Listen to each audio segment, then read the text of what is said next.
Guys, and welcome to UTM-Builder.com.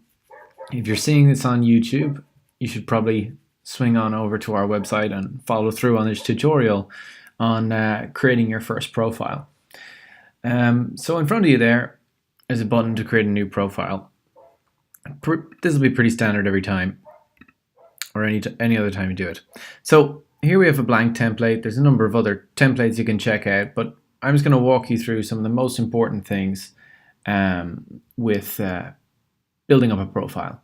Now, if the little video gets in your way, you can always just move that somewhere else on the screen and keep listening to the sound of my lovely soothing voice. Okay, so editing details is not too complicated, so you can check that out later. We're going to stick with a normal designer mode for the minute, just to get a good introduction.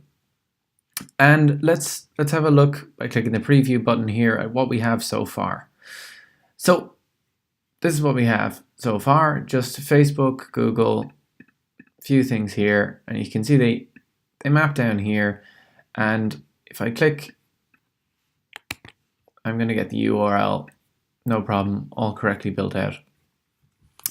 So we want a bit more than that. We can see that source and medium are very similar to what we have on our preview here. And what we want to do is we want to build a campaign, basically. Now, the whole idea of UTM-Builder is so that we build our campaign of little things, little parts, instead of just one big, long collection of letters. So what we're going to do is every campaign normally has a locale. That's quite a common thing you'll see in a business. Sometimes you're working a bit in one state and you want to work in another, and you want to see the differences in performance between them. So I'm going to type in locale, and locale is my name, and this is going to be buttons. So everything else is okay there, update. And you can see locale has been added here, and because we're in normal mode, it's been automatically added here as well. Now, there's no buttons associated with it yet. You can see it's here, but it has no buttons. So let's just add a few buttons. I'm going to link up the two to make it a bit faster. So I'm going to put in DE for Germany, FR for France, and I'm going to put in com for .com. So now we can see we have 3 buttons, and we have a position down here in our UTMs. So since we've added a third thing, again, here you can see now the 3 buttons, and when we click, sure enough, they appear here, right? All nicely mapped up and going to be working. But I say we want to create a UTM campaign. So we're going to move the locale into the campaign position, right? And we're going to add a few other things. For example, maybe we want to know category. Category. For example, maybe we have only a few major categories of products. For example, again, we'll go for buttons here. We only have a few major categories of product. Maybe we have shoes. I really like doing shoes, apparently. Dresses. I would typically put brand in as a kind of product. And I would also put in, let's also do freebies. So let's say these are the 4 major things that we want people to buy on our site, or that we're trying to advertise. Either we're advertising the shoes that we sell, the dresses that we sell, the brand, which is our whole image, or advertising something for free, and we want to kind of separate the free things out from shoes and dresses for some reason. Now again, when we created category as a field, these are fields here, fields, it appeared straight away down in the UTMs. Just we have to move it to a different place. So now we're starting to build what is a good UTM structure here for our campaign. We'll always have our locale in the first position of the campaign and the category in the second position.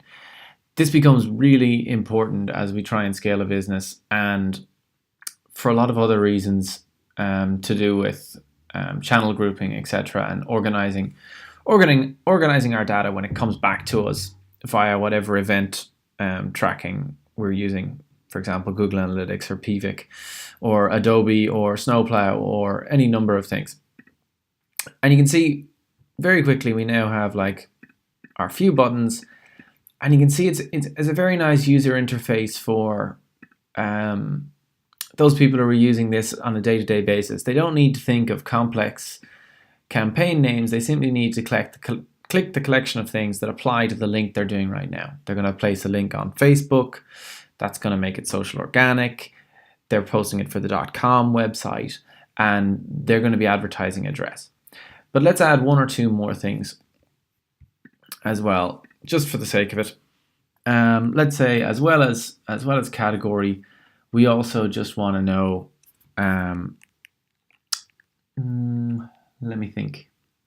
What's another classic thing we have? Let's say we have a push. So what's the major selling point that we're telling people about? And again, we'll just leave it as buttons. Are we going to be selling them because we have the best price this time, or are we going to tell them that we have quality, or are we going to be telling them that it's just our brand is great, or are we going to tell them that it's local? Maybe these are the typical things that we use to sell our business, and we're trying to figure out on a global scale, not just A/B testing, on our whole scale, which of these things is best. So again, now we're building out a complex campaign set of things here. Now we'd also typically put in something like the campaign date, which we have very nice features for, but it's probably outside the scope of this particular video to get us started. Now what we might also do is we say, here's the ordering of our fields as well. So let's bring locale up to the top, because we're probably not going to change that very often. And there actually we have quite a nice, very simple introduction to building out a profile that allows us some good freedom in creating very, very strict, very controllable sets of UTM parameters that we can distribute among our team, and our team really can't get it wrong. They just click through the buttons. Now, of course, seeing here, let's very quickly have a look. Just a mention of some things to start trying to learn about later on is what the UTM-Builder will help you with is not just setting up this nice interface, but also ensuring that it's always perfect and always as small as possible. For example, we might decide that it's not possible to have social organic on Google. And maybe in our case, we don't do it for this company. Or for example, you can see it says brand and brand here. We don't want people clicking that if we're selling the category brand, we're probably advertising that we have a good brand. So, we don't want combinations like this.